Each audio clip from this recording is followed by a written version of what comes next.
Their wives are thinking, yeah, my husband is literally the richest man alive, one of the greatest athletes of all time, one of the most famous actors in the world, but I can do better. Just imagine that kind of delusion.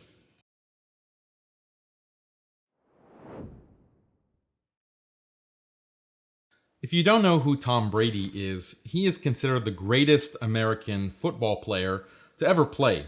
He is rich, famous, and one of the greatest athletes of all time.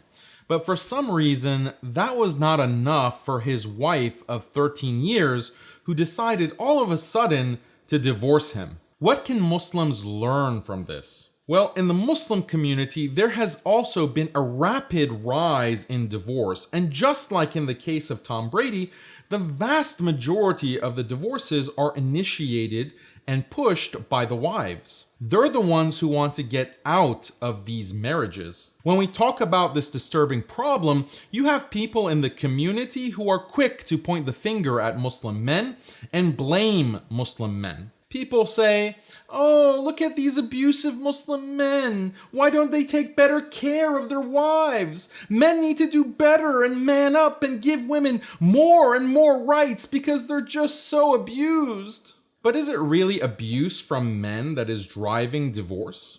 Look at some of the highest value men in the world. Men who have it all in terms of dunya. Men like Tom Brady, like Brad Pitt, like Johnny Depp, like Jeff Bezos, literally one of the richest men in the world. Men like Bill Gates, like Will Smith. If you look at these cases, none of them involved actual abuse from the man. In the case of Johnny Depp, he was the one getting abused actually.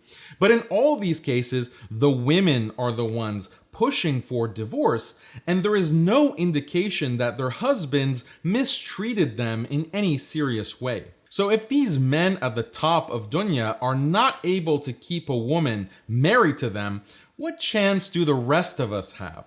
If these men who are able to provide their wives with lifestyles at the pinnacle of luxury and ease, if they're not able to avoid a dissatisfied wife, what chance does the average man have? And more importantly, do you really think the problem is men not stepping up? Do you really think the solution is giving women more and more rights? I can just hear the feminists whining. But I know a friend who has an abusive husband. Yeah, everyone knows a woman who claims she is the victim of abuse. In fact, have you ever heard of a woman who doesn't think she was abused at some point in her life by some man? It's this constant victim complex, and that is a huge part of the sense of entitlement modern women have. They have such a massive sense of entitlement that if anyone falls short of their impossible standards, that means women are victims of abuse. And by the way, if you point this out, you're a misogynist. This is why divorce rates are soaring. This is why men cannot maintain a stable marriage.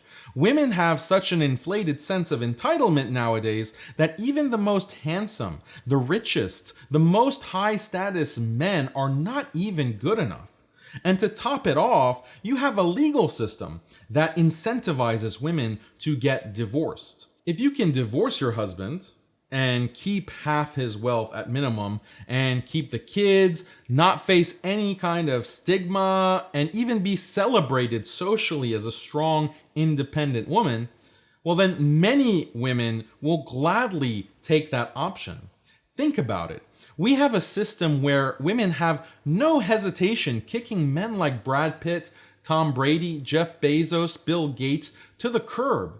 No matter how much these men bent over backwards to please their wives want it out, either through divorce or sometimes even cheating on their husbands. For example, the case of Will Smith. Their wives are thinking, yeah, my husband is literally the richest man alive, one of the greatest athletes of all time, one of the most famous actors in the world, but I can do better. Just imagine that kind of delusion.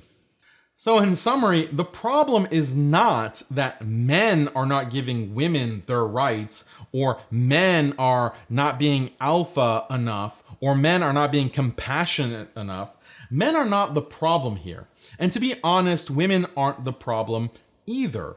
The problem is a feminist culture and legal system that indoctrinates women and drives them into this destructive behavior. Behavior that is not only destructive for women, but destructive for families, for the next generation, for society as a whole. Now, I know what you're thinking.